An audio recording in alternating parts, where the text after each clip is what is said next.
Premanandi Hari Hari Bo. I would have continued chanting, but I know my voice would be shot, so I didn't try. But we can maybe have a nice kirtan at the end.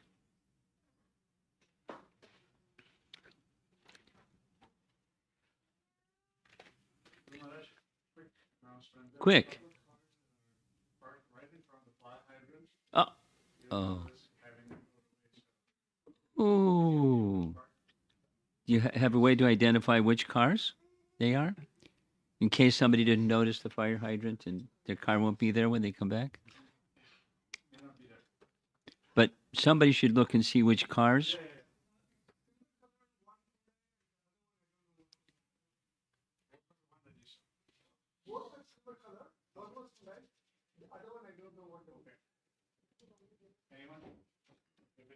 Any takers for a free car tow?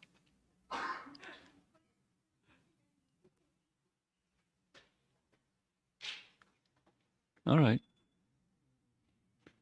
You know what to do if you go out there and your car isn't there. Go to the police station.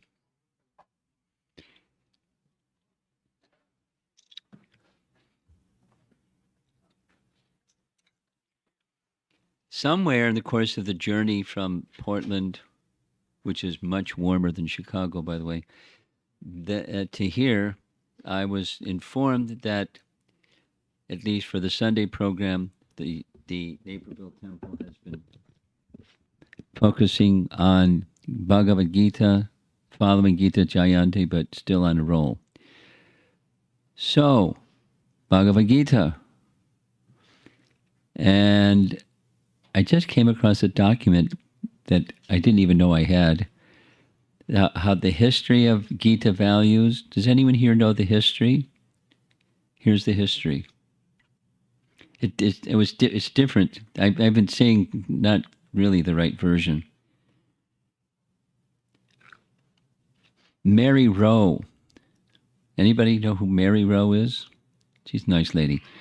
She's the conflict mediation and resolution person at MIT.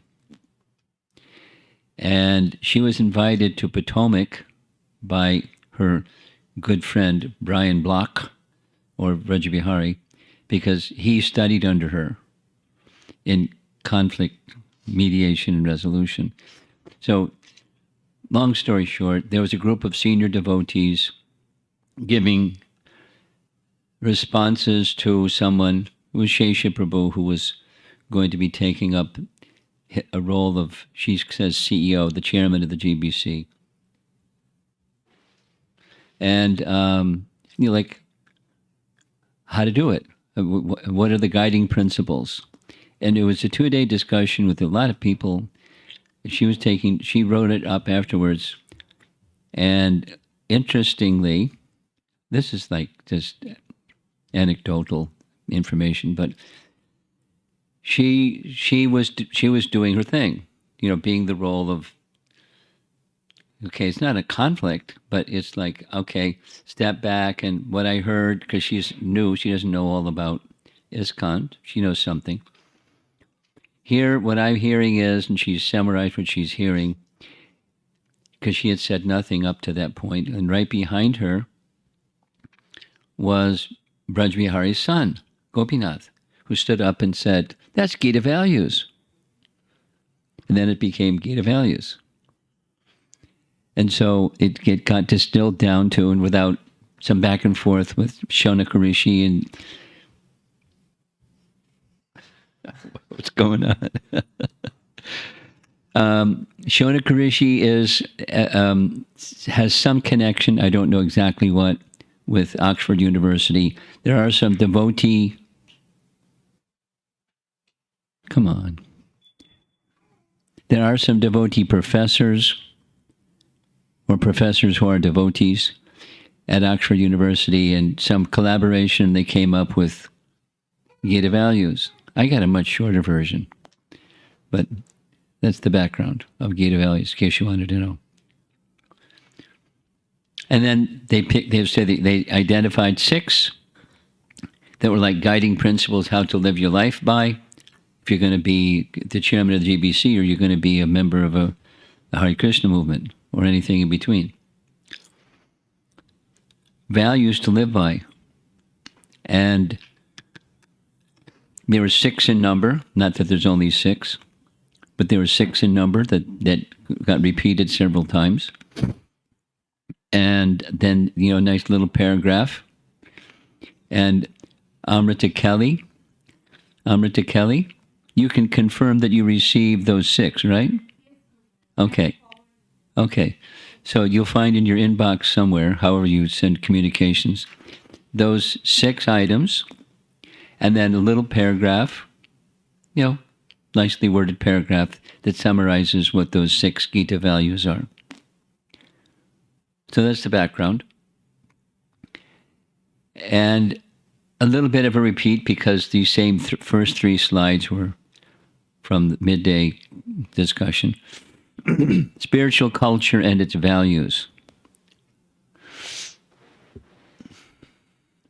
I just spent some time in Portland with a 16-part seminar on Light of the Bhagavad, which there's lots of ways of describing what it is, but it's a summarization in highlight overview form of the entire Srimad Bhagavatam, including even some little section on cosmology. But it's Canto 10, Chapter 20, which is the rainy and the autumn season in Vrindavan. And Prabhupada extracted scenes of nature in the rainy season, then the autumn season, and presented lessons of life for people in Japan. So he kept the theme of that event that he was writing this book for, which he didn't go to because he didn't have the airfare.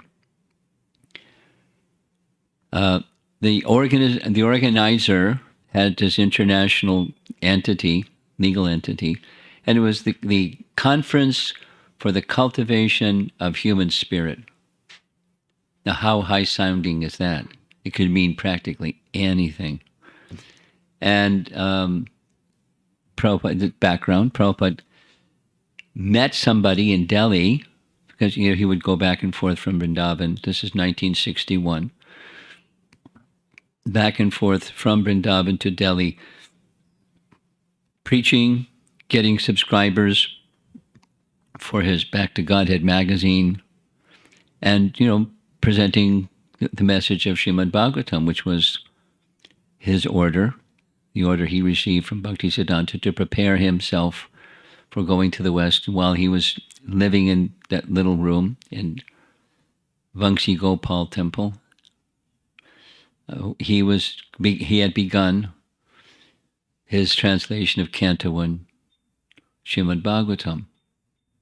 So while writing Bhagavatam and preparing his Back to Godhead magazine and getting ready to somehow do Mission Impossible, go to the West and make the world Krishna conscious, one sannyasi. Big assignment. So he got a flyer. The flyer was announcing this event. He wrote to the event organizer saying what his vision was, and his vision was global, from his little room in Vangsi Gopal Temple. And he got a letter back, which was sufficient to get him a visa and a passport, which he didn't have. So he wrote the book. And in the book, the theme, I'm mentioning this word spiritual culture, by the way, that's where the train is going. The theme of the event was cultivation of human spirit, so which can mean anything. So Prabhupada gave it as his definition. He kept using the phrase cultivation of human spirit, because that was the theme of the event. But then the language started shifting a little bit to spiritual culture, spiritual knowledge, self-realization, and then back again to the cultivation of human spirit.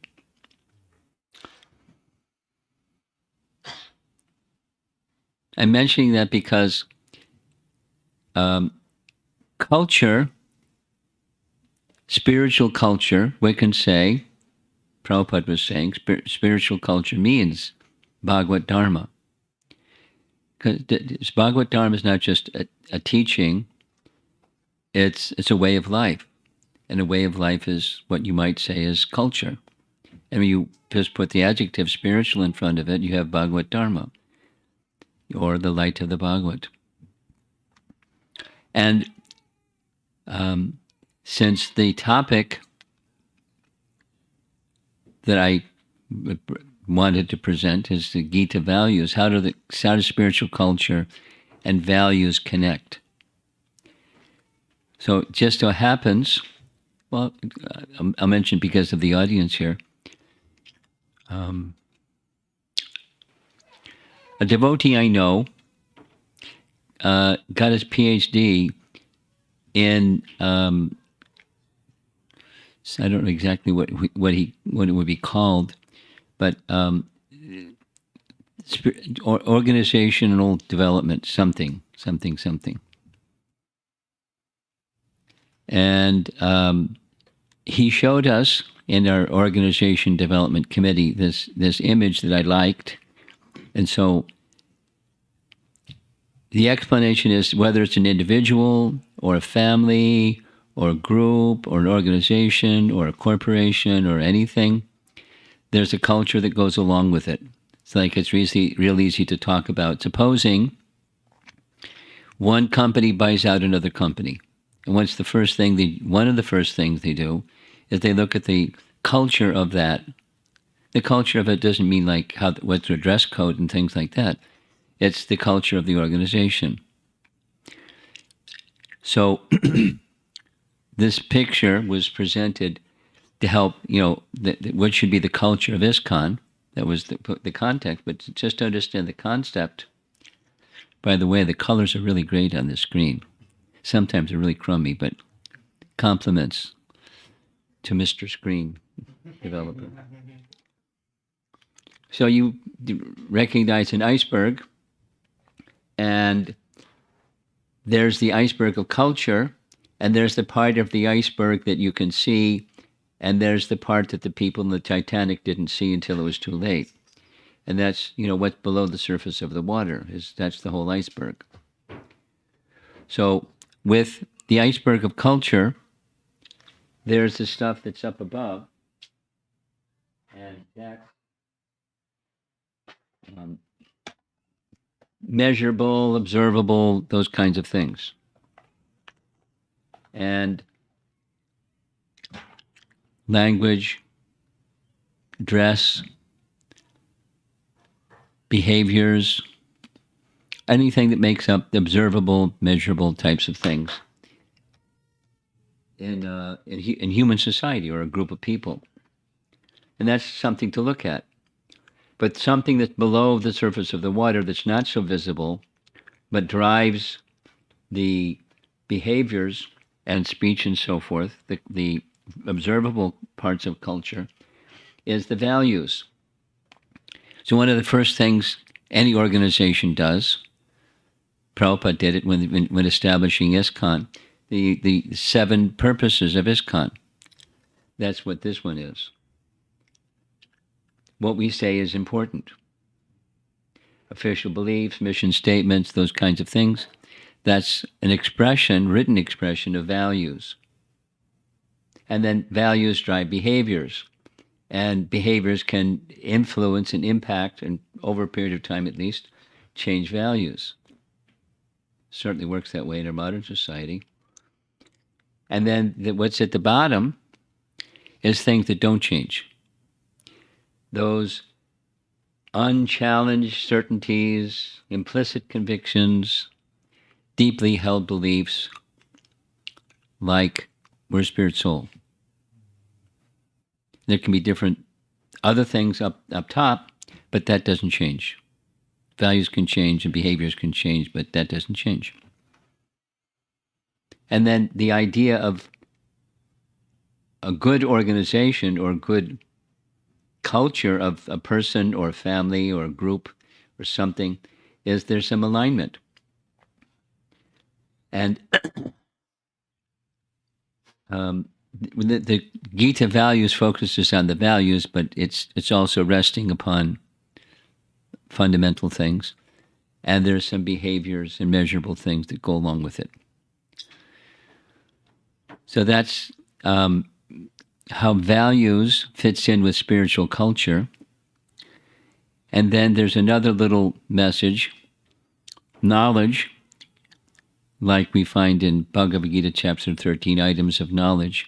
But you look at those items of knowledge in chapter 13, even just a quick glance, and it's all about character.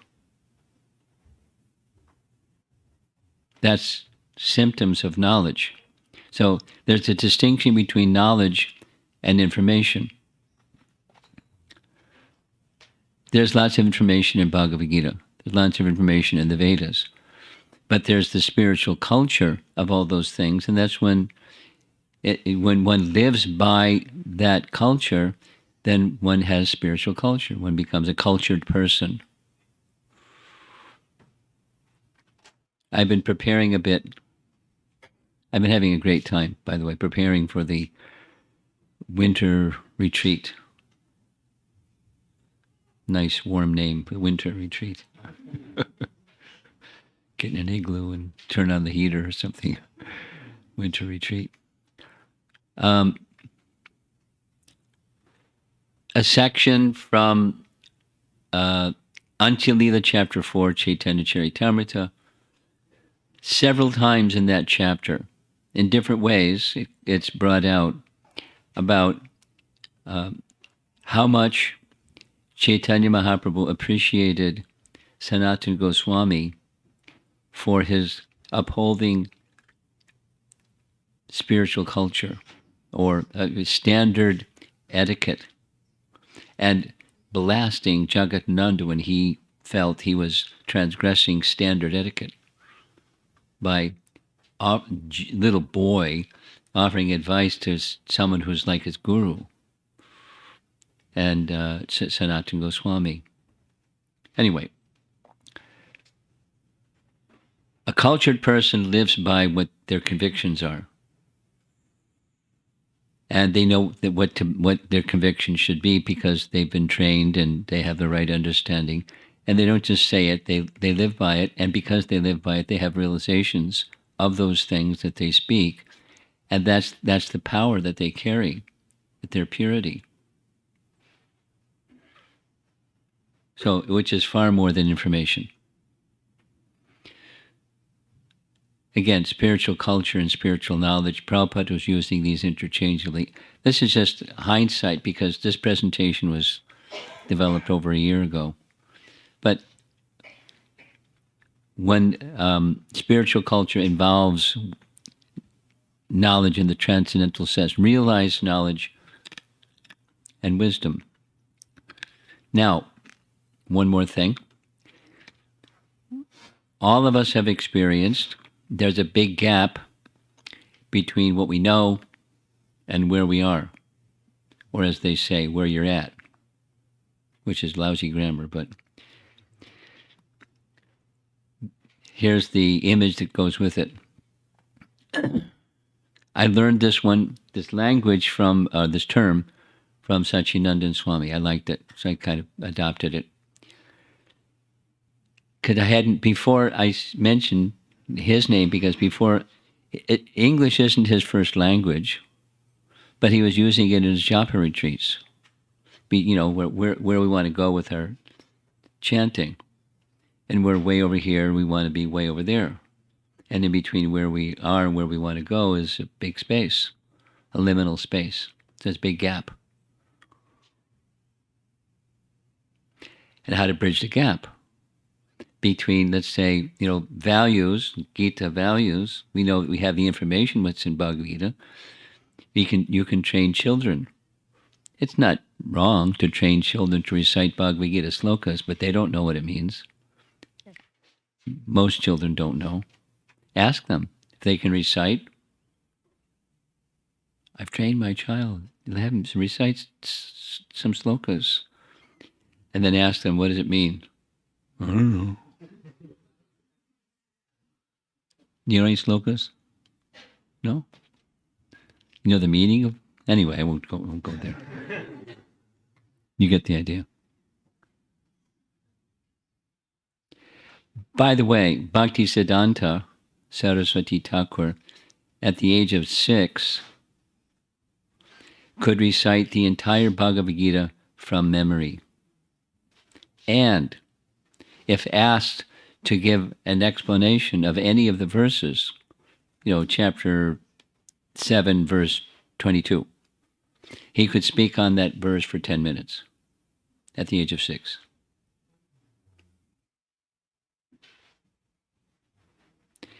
Not an ordinary jiva, very special jiva.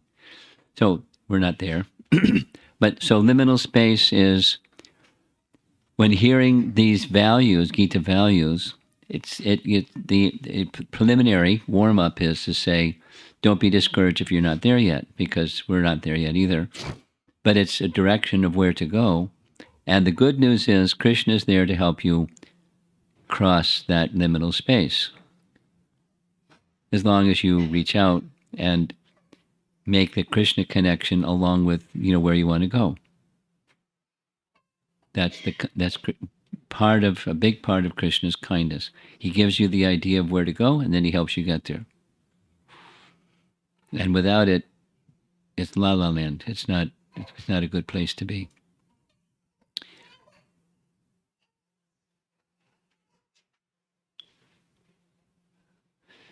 So we're ready for Gita value number 2.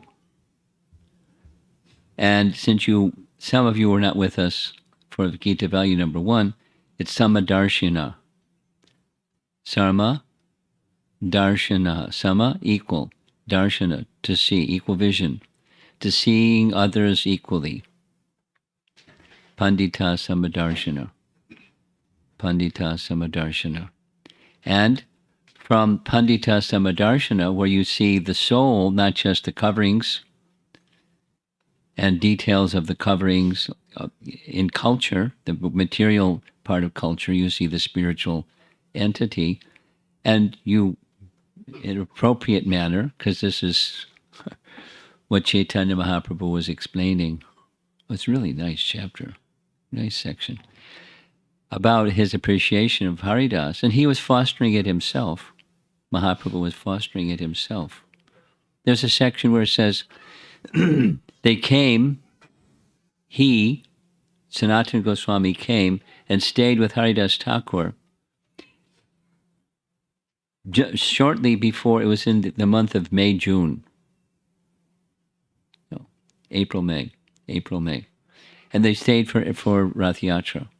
So when the devotees came from Rath Yatra, personally, Lord Chaitanya introduced each of the devotees to Sanatana Goswami, and Sanatana Goswami to each of the devotees, and requested each of the devotees to give their blessings to Sanatana Goswami. Like, wow. Personally. That's a lot of devotees. That's a lot of introductions, a lot of blessings. And Sanatana Goswami was to reciprocate with each of them according to their positions, etc., etc., etc. That's spiritual culture. It's an important part of spiritual culture, which gets a lot of emphasis in Chaitanya Charitamrita, particularly that section. So, if one is going to live one's life according to Samadarshana, which itself is up there, it's one thing to know, it's another thing to live accordingly. Like we had some nice discussion about acceptance when people misbehave. Harsh. We've all had it. You're on the receiving end, or see someone else is on the receiving end of something that's untoward and hurtful, and etc., etc. Shocking sometimes. Very disturbing. Samadarshana. How are you going to... So, Here's from Samadarshana, we discussed that earlier today, comes the second Gita value, ahimsa, universal one. Universal one. So nonviolence, what does it mean? There's what it doesn't mean, and there's what it means. So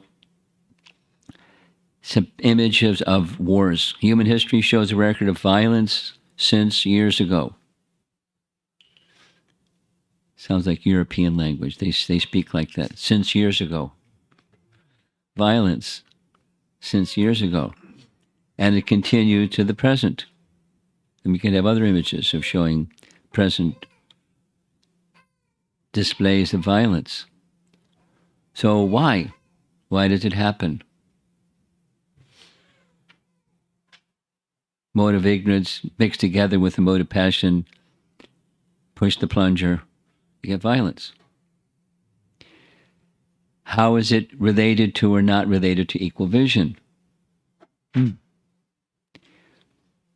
Now, right away, when you hear the word ahimsa, at least most of us right away think of Buddha, because Buddha taught ahimsa.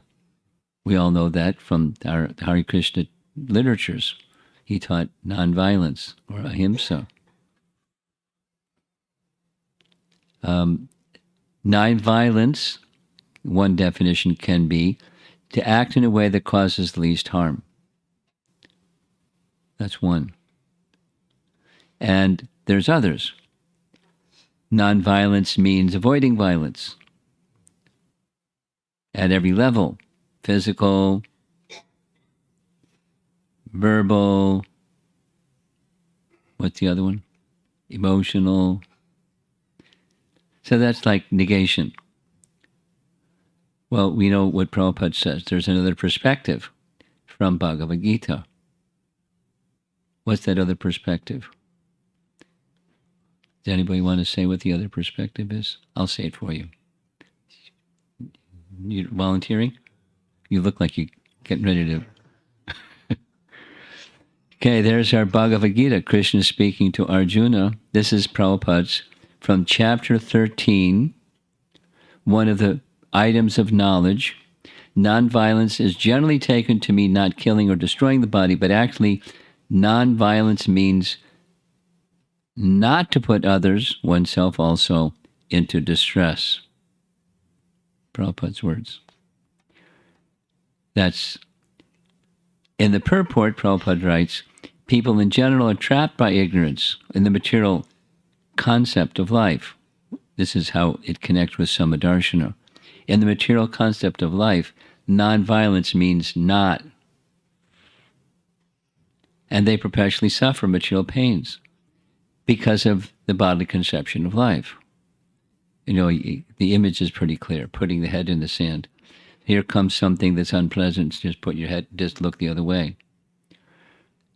And that's in the absence of a spiritual conception of self, of others, even the hurtful people or the nice people, or the whatever, besides people, living entities.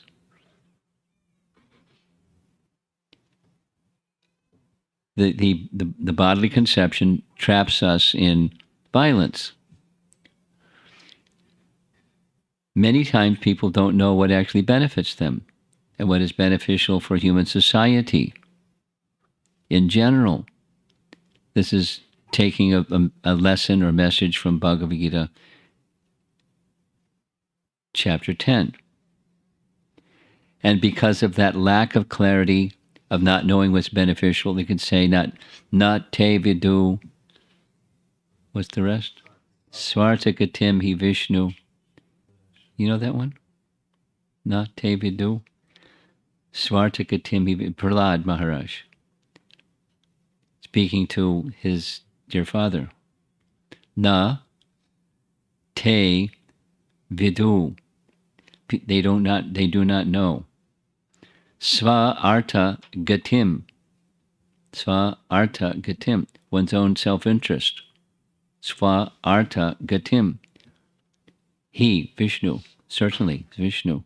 They don't know that Vishnu. So not knowing what the purpose of life is, It's a problem. It's a problem. People can be really smart, really capable, really this and that and the other thing, but if they don't know what the purpose of life is, it's problematic. Here's an anecdotal. Once upon a time, I was a college kid, a few lifetimes ago. And I had a couple of friends that were grad students, really smart guys. And one of them, close friend, he had a convertible sports car at a time when nobody had convertible sports cars. He had a convertible sports car. And every Saturday, he'd go for a ride. And I asked him, when you're going for a ride, where are you going? He said, I was going for a ride. I was like shocked. I said, I hope you get there. And life is like that for many people. They have little riddles, row, row, row your boat. You know that one? You from India, you know that one? Gently down the stream. The younger generation, they know these ones, but the older generation, you know this one? Merrily, merrily, merrily, merrily, life is but a dream. So where are you going? Life is but a dream. Row, row, row your boat. What's the purpose? Enjoy. Eat, drink, and to be merry, for tomorrow you may die. Party up. So, human form of life is it's advanced on the evolutionary scale, has advanced facilities, but without knowing the purpose, it's problematic. Makes a mess for oneself and for others. Here's the expanded version of Bhagavad Gita 10.4. The human body is meant for spiritual realization. So, any movement or any commissions which do not further that end commit violence on the human body, that which furthers the future spiritual happiness of the people in general is called nonviolence. That's a nice definition, very, very different than the conventional one.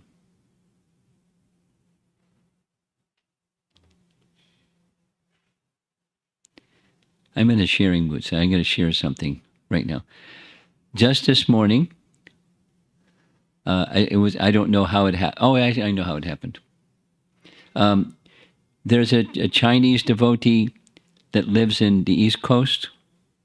Her name is Nandimukhi. She has a PhD, and she's a very smart lady.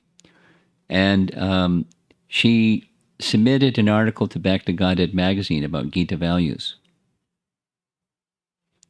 And it was a really interesting way that she did it. She gave the background of what it is and said it's not just over here. These are universal values. And she's really she's a smart girl. So with each of the 6 values, she summarized what they are, and then gave pictures from Chinese history of different personalities and scenes and situations that taught this value. Of course, nonviolence, it's not only in China, it's not only Buddha, it's standard. But they have the negative, not this one. Not this one.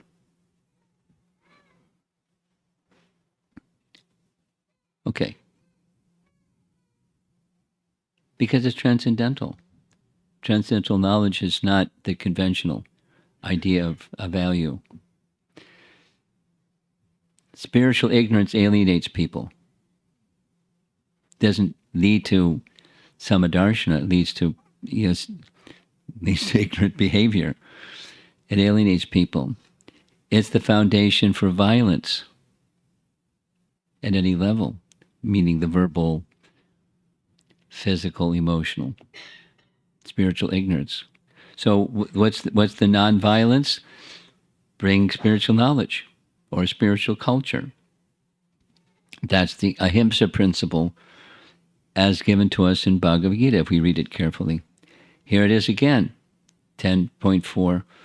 Ahimsa means that people should be trained in such a way that the full utilization of the human body can be achieved. Okay. You're taking lots of notes. Okay. I don't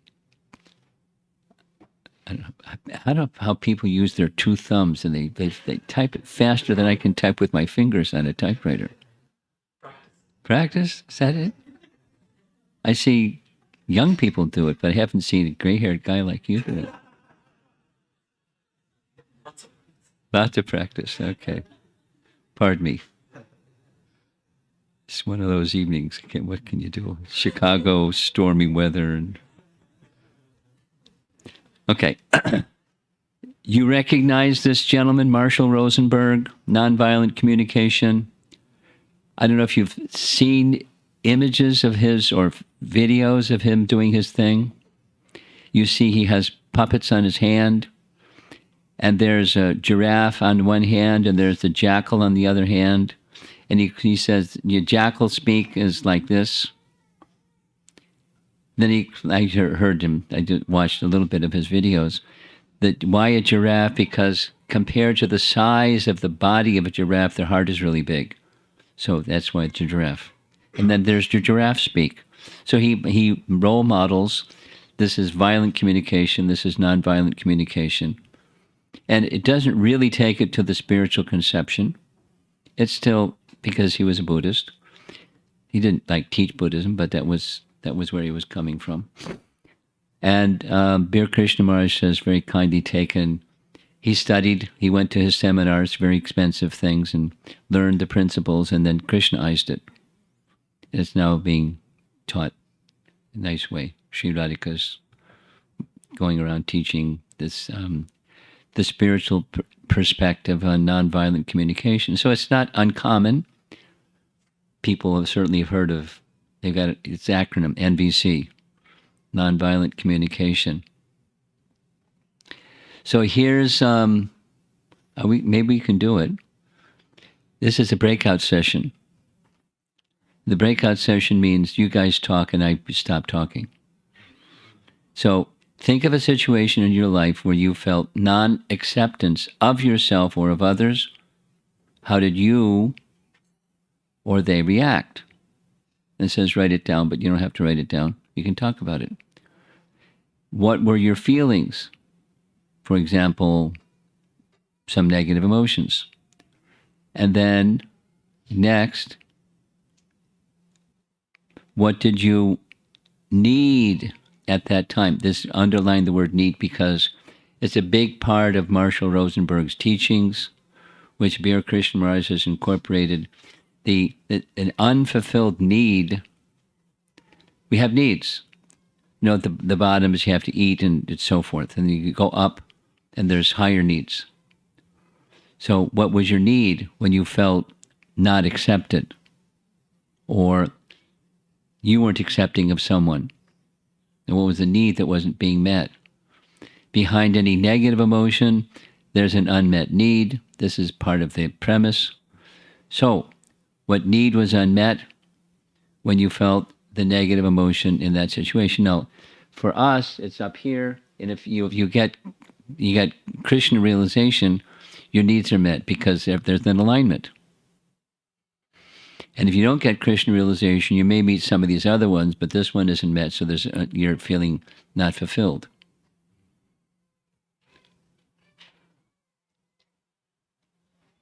Okay, so this is like an exercise. Let's keep going and see what happens. Here's somebody that's in their head, the mind. Now, close your eyes, look at yourself as a bird that's sitting in a cage, trying to get all your needs met by others. How does it feel? Confining, right? Disempowering.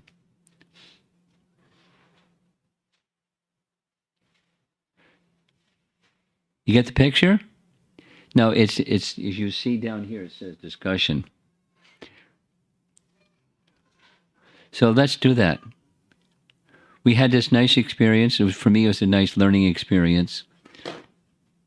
With this Light of the Bhagavad, we had 3 breakout sessions, and everyone got to discuss what we had understood and how to apply it, and those kinds of nice open-ended questions.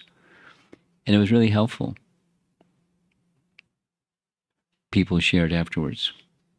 So let's do this. You get the picture. Should we go back and say it again, or I don't need to go back? I don't need to go back. When you didn't feel accepted, you weren't accepting of someone. What did it feel like? What was the need that was not met? And now you're in a cage. You're a bird in a cage, and your needs are to be met by others outside the cage. How does it feel? And the idea is you're met to recognize what your needs are, and as far as possible, meet your needs within reason. Have a strategy to meet your needs. That's like an essence of this nonviolent communication. Because if you're in a position of neediness, you can say things that are sharp, or not very thoughtful. You feel sorry about it later, or maybe not feel sorry about it later. So let's do this. Somebody that's in your little vicinity, 2 people, 3 people, try to maximize it at 4 people. We'll spin out for 7-8 minutes, because we're going to do another one. What's it like when you feel not trapped, not looking for your needs to be met by others? That's what we're going to do next. Get comfortable. Find somebody you want to communicate with, or a few somebodies.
Haribol, Haribol, Haribol.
Krishna, Hare Hare,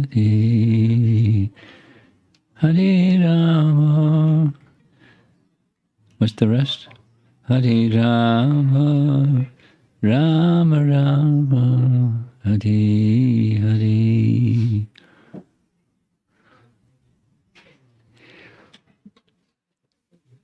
Well, you look like you're having a really good time. So we're going to do another one right after this. The difference between feeling disempowered and feeling empowered.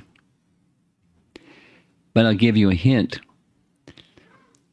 Say it negatively, then say it positively. Without a spiritual conception, you're going to feel disempowered. Because the bodily conception that's the cage. That's the trap.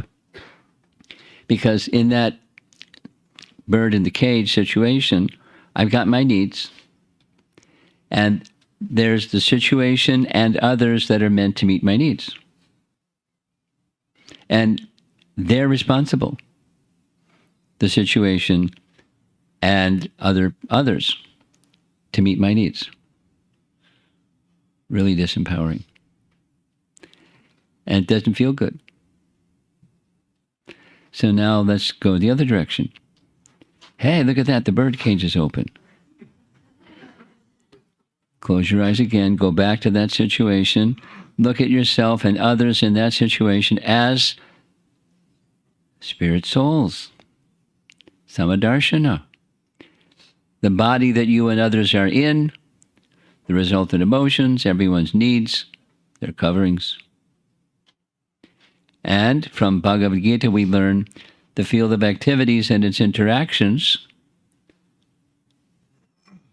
Some of you like reading Prabhupada's books, and you know what those two verses are. The 5 great elements,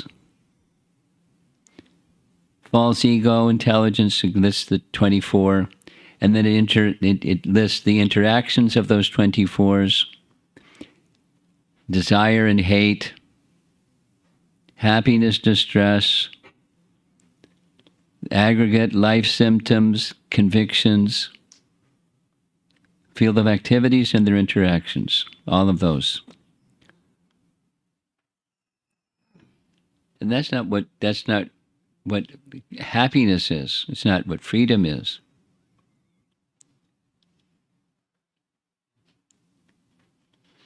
Now, we just meditated on being free. See how your vision of yourself, others, and the situation changed from non-acceptance to acceptance. Situation is what the situation is. And you have needs, and that doesn't have to change. You have to delete some, because if they're actually needs. If they're not really needs, then you can put them in another category. But then, with respect and the mood of service to Krishna, you move through life.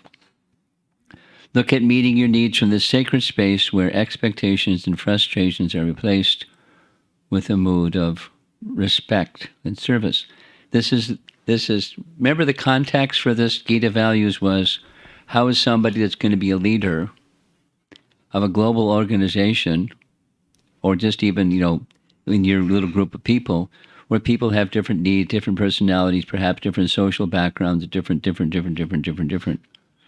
And you got to, navigate.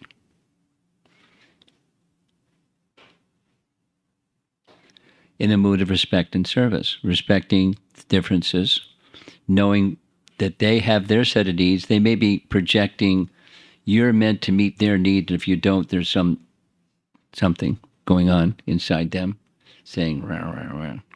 And maybe vice versa. And there's a lot of that goes on. So now what's the liberation from that unpleasantry?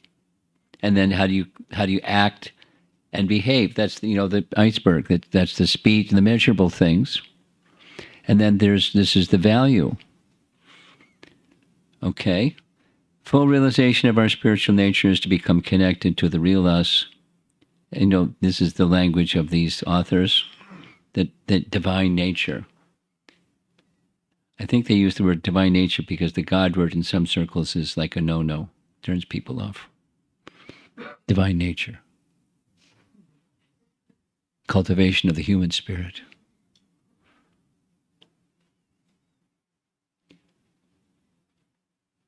Once connected that way, this is the Pandita Samadarshana, same as this midday session.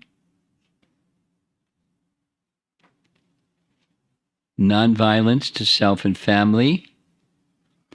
They're going to go concentric circles out from there. So there's people around you and your family, and there's community and society, and then there's the broader circle, nation, humanity, and then other species of life, and you just keep going. But at the center is the spiritual conception.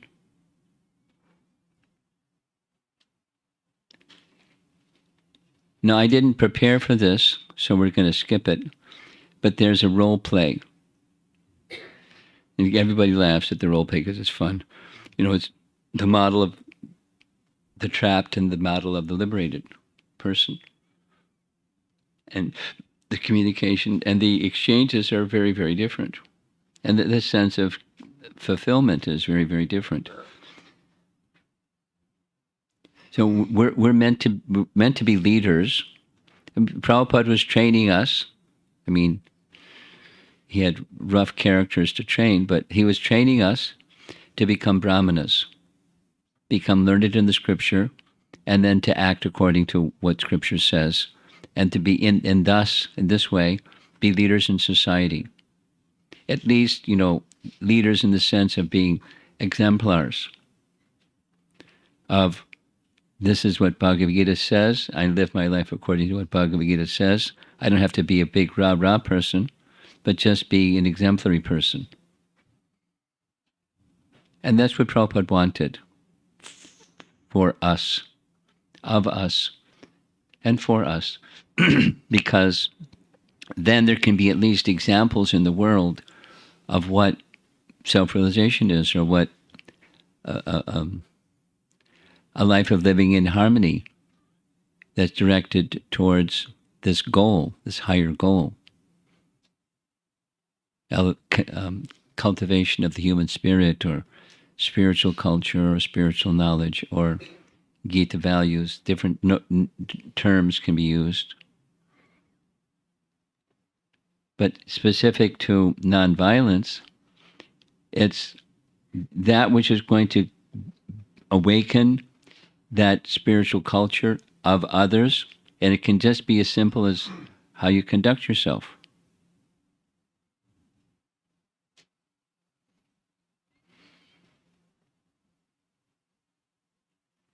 There's the good conduct and the opposite of good conduct. Something that I'm very conscious of, I'll just share this with you. When I travel, I dress like this. It has its advantages and disadvantages. I'll share one advantage with you. It's a secret, but I'll tell you. In Southwest Airlines, they don't assign seats. So I like sitting on the aisle seat, and if there's any empty space, it's going to be the seat next to me.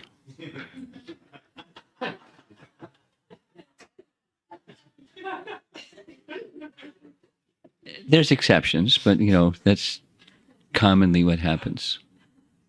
That's one of the advantages. Here's another one. Yesterday, the flight left Portland 20 minutes late. It arrived a half an hour after the departure time said we would arrive. And when we reached Chicago, the pilot stopped the plane and said, the good news is our gate is open. The bad news is there's a plane getting de-iced in between us and the gate. So we're stuck here. But I'll let you know. And then, okay, they're halfway done. But it has the good news. The other bad news is there's other vehicles in the way. And so we're sitting on, and there are people, because there's most of the people on our flight were making a connecting flight. And they're like anxiety, and they're walking around with cold towels, keeping people cool. Finally, we got at the gate, And that, what do you call that thing? That lets you off the plane. What's that thing called? The vestibule? No. What's the thing? Jet bridge. No, there's nobody there at the jet bridge. So anyway, people that are finally get off the plane, went to baggage claim belt number 5, and waited for a half an hour. Somebody came along. This is one of the advantages of, said, you were on our flight, and you probably didn't hear, but they changed from belt 5 to belt 4. And if I wasn't dressed this way, I might still be standing there. So there's advantages. But I'm very, very well aware that I'm representing all of you. You may not know that, but I know that, because if I misbehave or if I show proper behavior, courtesy and all those nice things, it says it has makes an impression just by being of good character, of proper speech, proper conduct, polite. It's on all the things that you should do, the external things that a person of good character will do. And sometimes it invites people asking the curiosity kind of questions. They're not really want to know. They're just like, I'm curious. You monk? You Buddhist monk? And I say, no, I'm a Krishna monk. Oh, what's a Krishna monk? And then I get to tell them something about Krishna. So there's advantages. But we are meant by our founder Acharya to be representatives of Krishna in this world, and with proper understanding of what the scripture says, and live accordingly in all spheres. So you're in your workplace, you're in school, you're in the marketplace, shopping, you're doing whatever you're doing. Besides the consciousness that I'm doing this for Krishna, you're having an impact, good or not so good. And where there's purity, the more that there's purity, the more there's a positive impact. So back to this nonviolence,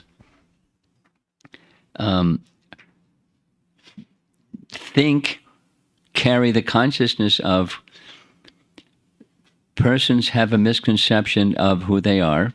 Prabhupada lived this way, and how to elevate people to a spiritual conception of who they are. You can do all the other things that people expect non-violent person to do or to be, but in your heart of hearts, you're wishing for the opportunity to elevate them to a spiritual conception. Somehow. It can be, however small, but something. And then those somethings accumulate over time.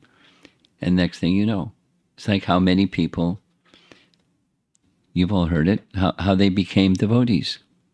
They were like allergic to anything to do with God. It's just like, keep away. But somehow, something by good association, somehow, so slowly. Now, some people aren't like that, but some people are like that.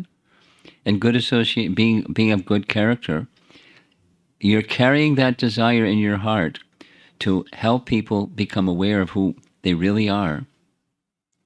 And that's an act of nonviolence that follows Samadarshana. And then you can be Krishna's instrument, according to your purity.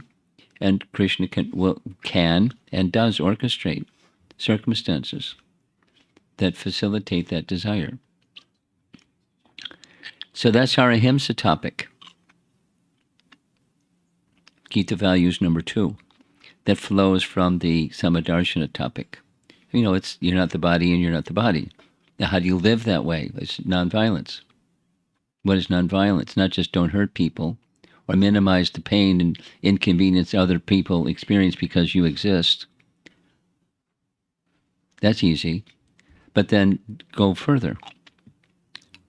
How can you live your life in such a way and interact with people, even whatever the circumstances, that help further that they become happy. And it requires becoming eventually, at least, becoming relieved of the bodily conception. And different persons are going to respond differently. But little drops over a period of time can lead to some accumulation of some sukriti, spiritual sukriti.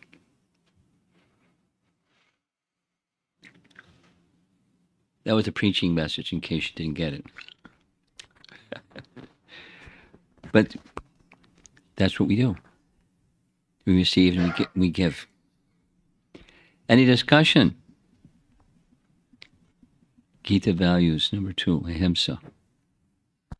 Ahimsa. Yes.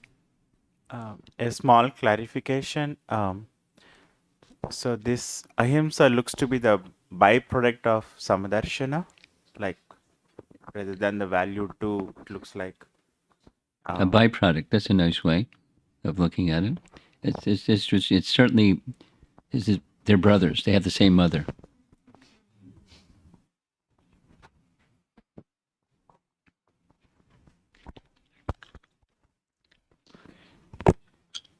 Yes.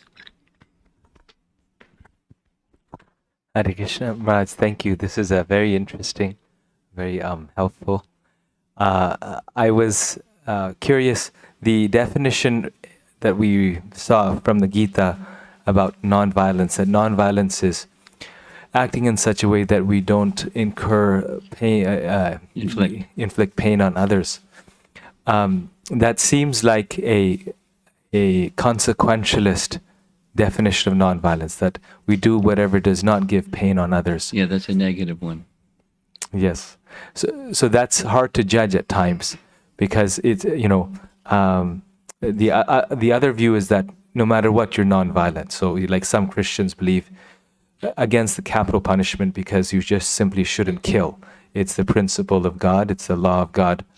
And in our scriptures also we find often definitions like that this is a principle that's always to be followed. If we think in this way, then it's sometimes we say, oh, this will not bring pain to others, but we do give pain, or we give pain to someone else by not giving pain to this person. So how do we, how can we actually judge the consequence when we're very have limited? Intelligence, otherwise you can't. And intelligence comes from you know who. Super soul. Dadami buddhi yogam tam. Tesham satati yuktanam. So it's not it's not black and white.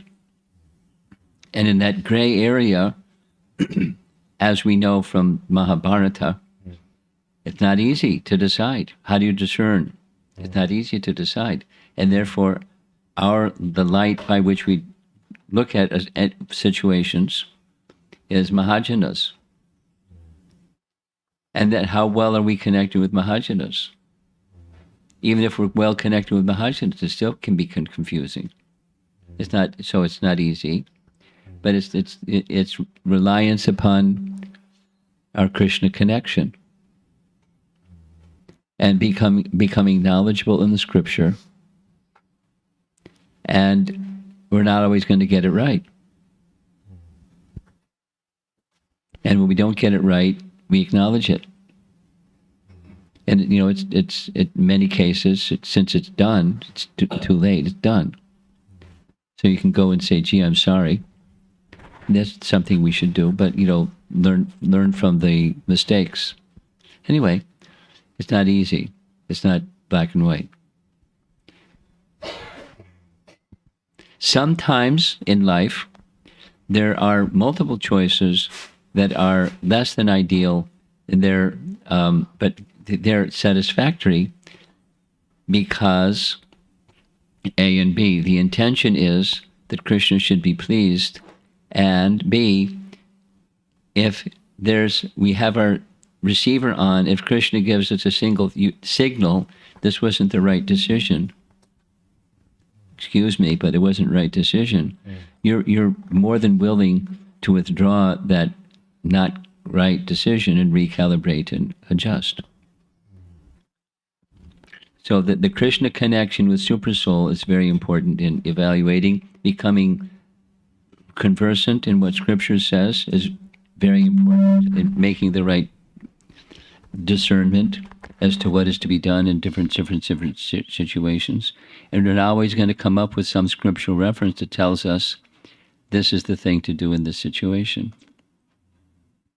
So we have to rely upon a relationship with Krishna, and that he'll tap us on the shoulder and say, excuse me, you didn't make the right decision. And then we adjust. And for the not right decisions, we take responsibility. And responsibility is more than just saying, gee, I'm sorry. It's whatever is required, because the circumstance, etc., was bewildering enough. I didn't have a clear idea, and I had to do something. So it's not black and white.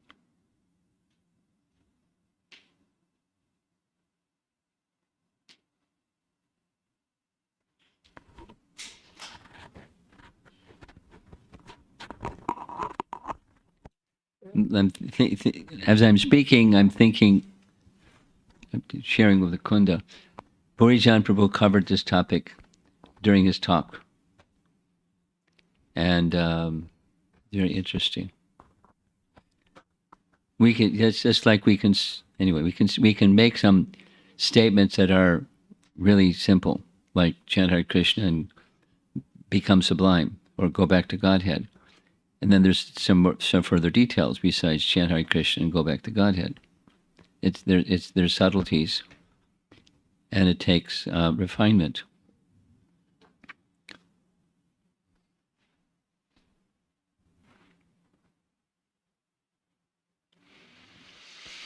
As a follow-up to that, Maharaj, so are there any values that a devotee believes are absolute values? Like, see, some people believe you should never lie, and Krishna's ethics seems always consequentialist, like Yes. in the Mahabharata and things. But do we have any values that we would say, no matter what, If Krishna gives if you get a direct instruction from Krishna something, you do that.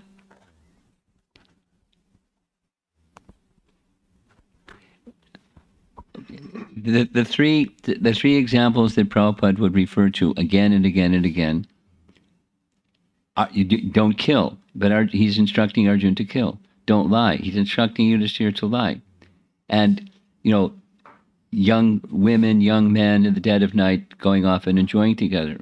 That's a no-no. But Krishna wanted, and the gopis wanted what Krishna wanted. They not only wanted what they wanted what Krishna wanted. And so it's transcendental. So the invariable and unchangeable thing is what Krishna wants. Now, how are you going to know what Krishna wants? Because the next, if you get a direct instruction, you got it.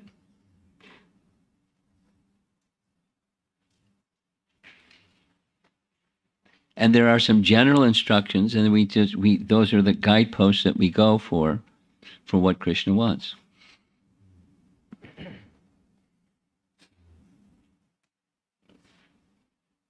Here's a Prabhupada story.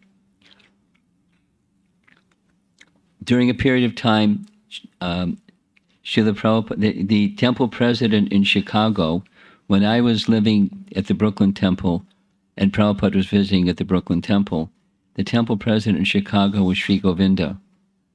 Sri Govinda was kind of a character, and he came he got a permission to speak with Prabhupada directly. I can't remember how it was that I was there, but I was there. And he had a complaint and a request. First came the request. He wanted Prabhupada to come and take part in a major event that he wanted to organize and widely broadcast. It'll be a big audience. And Prabhupada's response, set Sri Govinda back. He said, I can come if you charge money. And Sri Govinda said, but But I thought, speakers don't require money for speaking because they just give the message of Krishna consciousness freely. Now, I don't know what the background was or anything. I do know what Prabhupada said. He said, in your country, if people get something free, they don't value it so much. For that reason, I want them to pay. Not because I want the money. I want them to value hearing. It was like he digested that one, a little bumpy to digest that one. But then the next one was he had a complaint. And his complaint was that in Los Angeles, there are some devotees that are going around with Apple buttons because Apple Records, they had a logo. It was a green apple and some peel from the apple coming off. And they didn't say Apple Records, it just had their logo, which is probably illegal, I don't know. But, and they're saying, this is, I forget what the line was, but they were using in Los Angeles as saying, something about George Harrison's name and wearing their logo, the Apple record logo. He said, I don't think this is right. And Prabhupada didn't agree with him. It was morality. It was questioning morality. And said, salespeople may say so many things, it's quite okay. And then he asked the question, in your country, is it illegal? And he said, no, but I think it's misleading. I said, oh.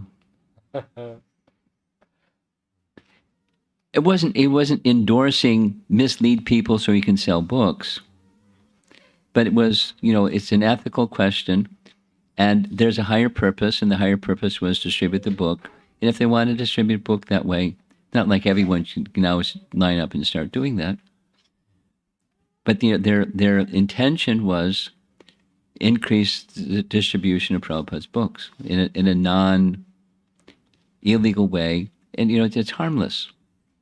They weren't saying the books are from Apple Records. They were just having a record of the logo and saying George Harrison's name, as far as I can recall in the discussion. And that was his objection, because it's misleading.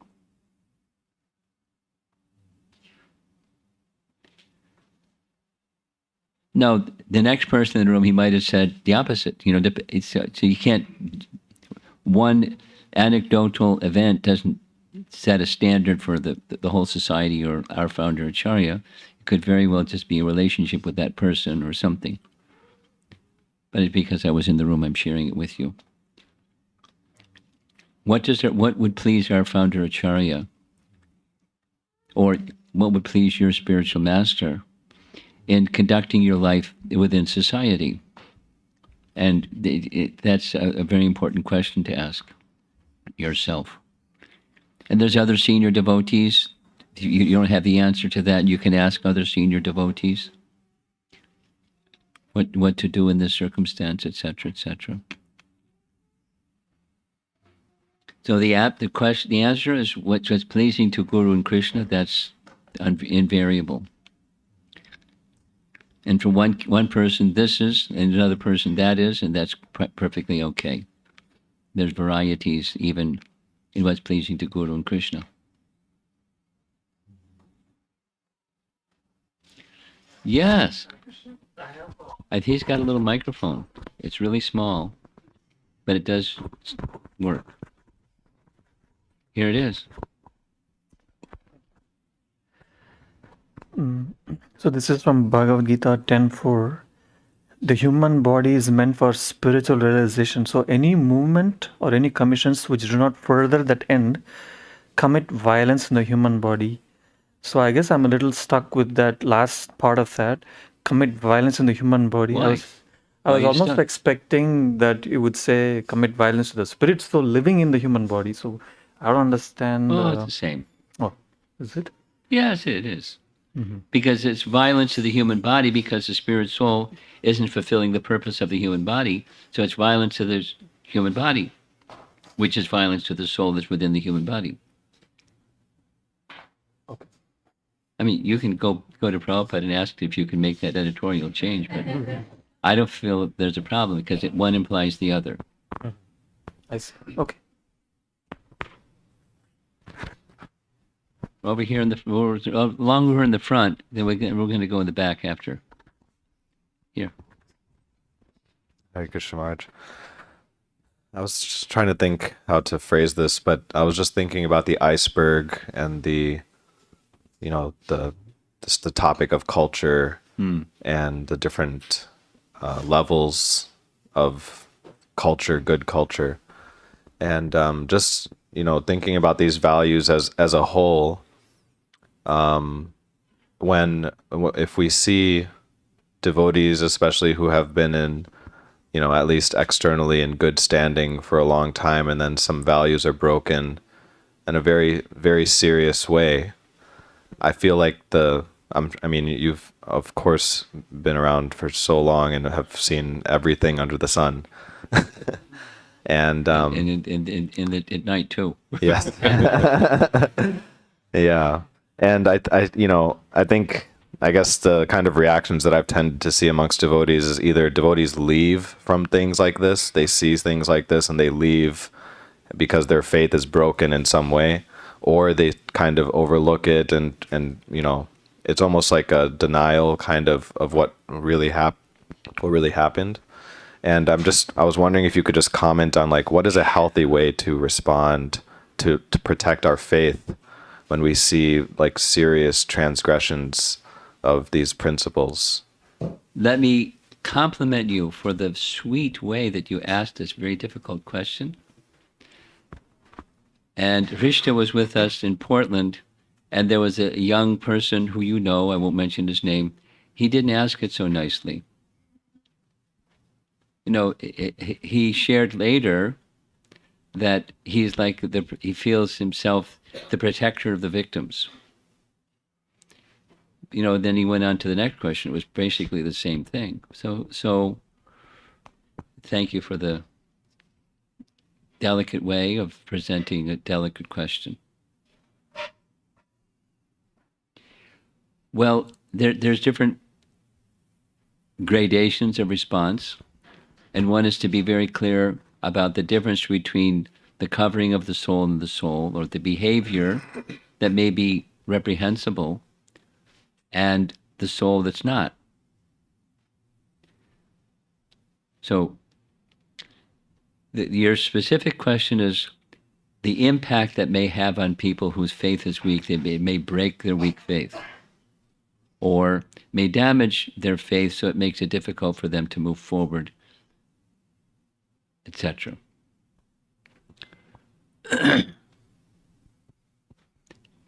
Here's a few thoughts. One, I remember personally hearing Prabhupada say, don't be surprised when people go away, be surprised when people stay. Meaning, they're a hero to face the onslaught of the material energy, and they're still standing after some period of time without too many war marks on their body. That they've withstood the test of time, and that's that speaks something about their good character. Not to be surprised when someone does whatever it is that they do that's very wonderful, wonderful, wonderful, and then they slip. It's not so. It happens. So it doesn't make it necessarily for those that have weak faith. Those that have strong faith, it's more digestible than for those whose faith is not very strong. So one of the things to do is to be a good example. One of the things that you and I and anyone can do is consistently be a good example and not be judgmental of the person who went away, or be judgmental of the person who feels their faith is damaged. But to be a good example. So to be a beacon of light, or be a place of, here's some place where I can repose my faith. Just being, circling back to what I said, what Prabhupada wanted us to be in the world.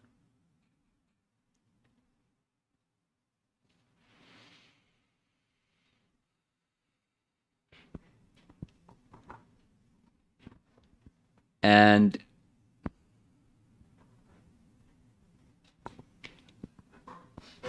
depending upon the person, there's this nice example in Chaitanya Charitamrita, in this Antya-lila chapter 4, where Lord Chaitanya says, there's a nice term, I can't remember the Sanskrit term or Bengali term. They're glorious. Danya, is that it? They're glorious if they never leave their faithful Lord and Master. He's speaking about Murari Gupta and his faithfulness, and Anupam and his faithfulness to serve Lord Ramachandra. When even they were tested, they remained faithful. And then he turned it around and said, and glorious is that master, even if their follower goes away, they find them. And if necessary, by their hair, they bring them back. No, it's not so nice to grab somebody by the hair, but extend. So the person who has that, their faith has been damaged, continue to be friendly. And but be a person of, just extend without like carrying them, but just wishing to, same principle as we've been speaking, to strengthen their spiritual culture. Because within is something. That's how they came to the position of having some faith that then got damaged by somebody that did something goofy or worse, bad or worse. As this devotee was saying, unspeakable. It's like his face was red. I said, boy, your face. I said, your face is red. You're really invested in this topic. His voice was calm, but he was feeling something really hurt. So, continue to be kind to that person.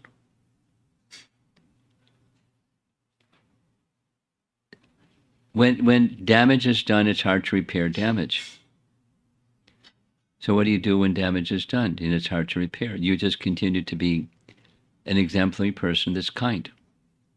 And show, not just in terms of your behavior with that person, but your behavior in general, your conduct in general. So that can nurture their faith, at least to some degree. And depending upon the relationship.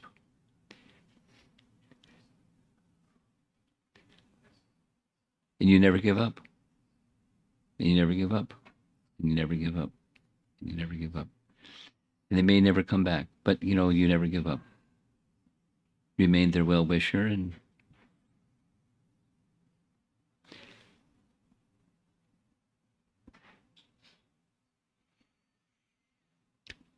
generally speaking, there's multiple factors besides the one that you mentioned involved in someone's departing. It's an obvious factor, but it's not. My comment is it's not the only factor. There's something else going on within that person.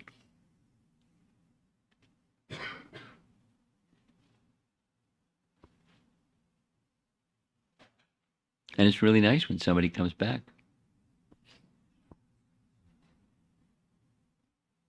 Well, I'm thinking of some examples, but I won't go into it.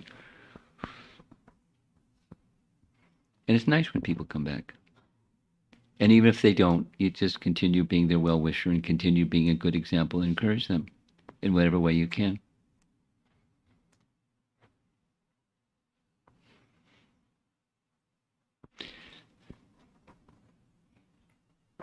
Someone else in the way in the back, Krishna?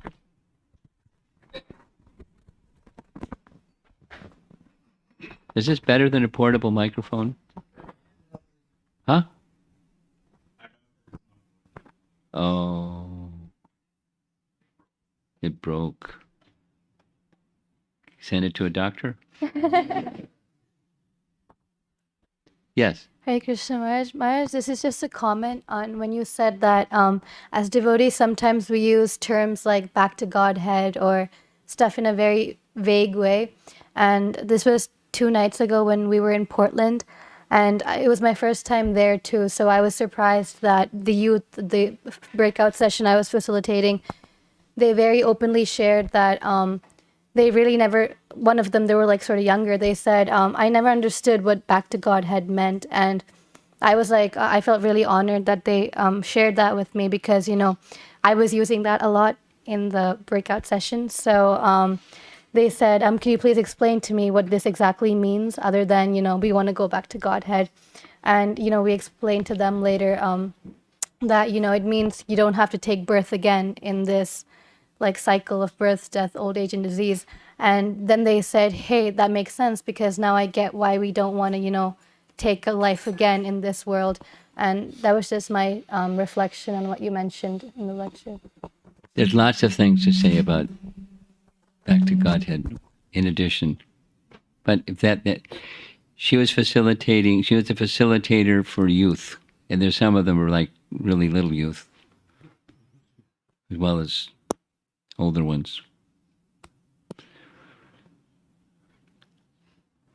So giving response that's appropriate for the person is an art. So that was a good answer for that person. There are other answers that are more appropriate for different audiences. Poetry is fantastic. I'm expressing this because in this light of the Bhagavad, the whole thing is poetry. I mean, it's scenes of nature, and Prabhupada is so similarly, and you're way over here talking about life. So one of the examples was the difference between rainfall and waterfalls. And I never thought about what's the difference between rainfall. It's like water and water. Water falls on the mountain, it comes down, and there's waterfalls. But he was making this distinction that waterfalls is like an acharya that will deliver sometimes and sometimes not. I was thinking, wait a minute, waterfalls deliver. But we were staying at the home of a family that's from way up in the North Country, and she said, no. When glaciers melt, there's lots of water. Sometimes the glaciers don't melt and the waterfalls don't flow. So it was Prabhupada's metaphor to say an indiscriminate person will just give sprinklings of water. They're not even knowing what they're doing. But an acharya is one who is very clear about the audience, what's appropriate, and they'll speak or they'll not speak according to the audience. So that's an important responsibility for each of us. I mean, it's kind of a common sense, but it takes some refinement to know what to speak, and then, be sensitive to how's it being received. I mean, it's like your question, and this other fellow was asking this question, and his face was red. My response to him and my response to you is a little different. I mean, the principle doesn't change, but how to customize, it's kind of common sense, just being a sociable person, but it's a responsibility. When you're going to represent transcendence, you're going to represent the personality of Godhead and our teachers. The ahimsa principle is a guiding light. Anyone else? Yes. Hare Krishna, Guru Maharaj. Please accept my humble obeisances. Guru Maharaj, it was such a wonderful topic that you are talking on, ahimsa. About 1.5 years ago or 2 years ago in Bangladesh, there was an attack on the ISKCON temple. Yes. A lot of violence has happened then and even now. We all got together, we protested for a day. After that, I just forgot about it and moved on. So now, the violence is going on there, and does it mean that I am part of that violence because I'm not doing anything about it? You're not Ishvara. The part that you can do is you be the example of 10.4 Bhagavad Gita. That's your part. You're not a firefighter. You're in a chart. You be a good example. And that's, by the way, one of the Gita values coming up. Stay tuned. So that's what you can do. Combat the tendency. It's collective. It's like Ukraine or etc. Thank you, Guru Maharaj. I see a hand up way in the back. You're going to come forward. That's nice of you.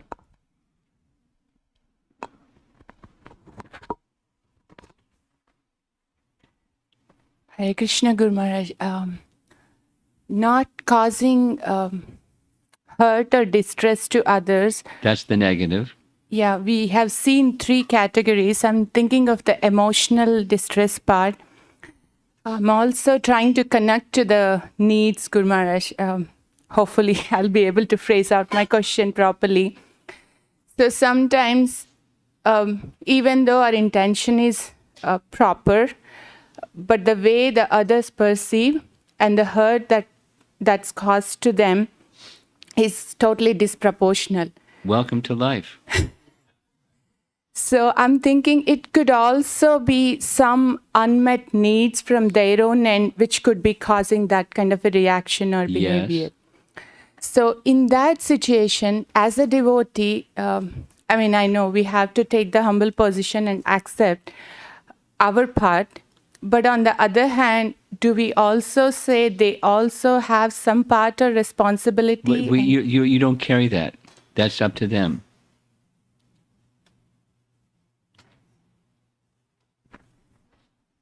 Because then the response could be different, right?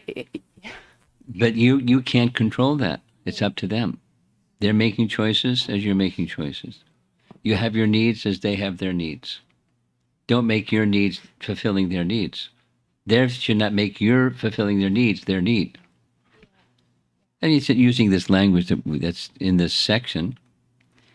But, you can't carry the burden of others.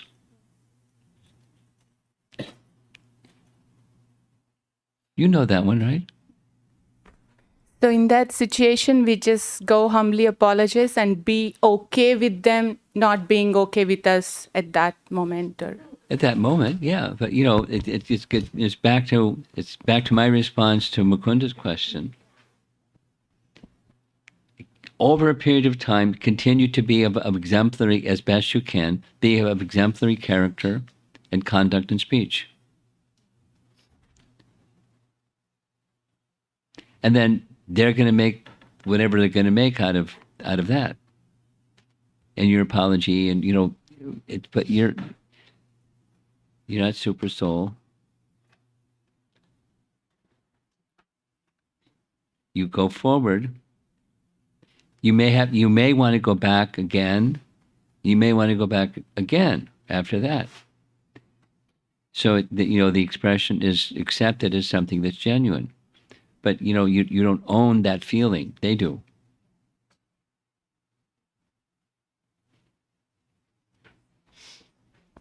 It's not cold. They have their relationship with Krishna. They have the baggage they're carrying. They have their needs and they have their stuff. And you wish them well. But your business is not to fix their stuff. Okay? I think we should end. Shivalava, where are you? You got a big house. This is a good place for Saturday night gatherings because you got a big house. You got a big heart. You got a couple nice grandchildren too. Okay. Srila Prabhupada ki jai.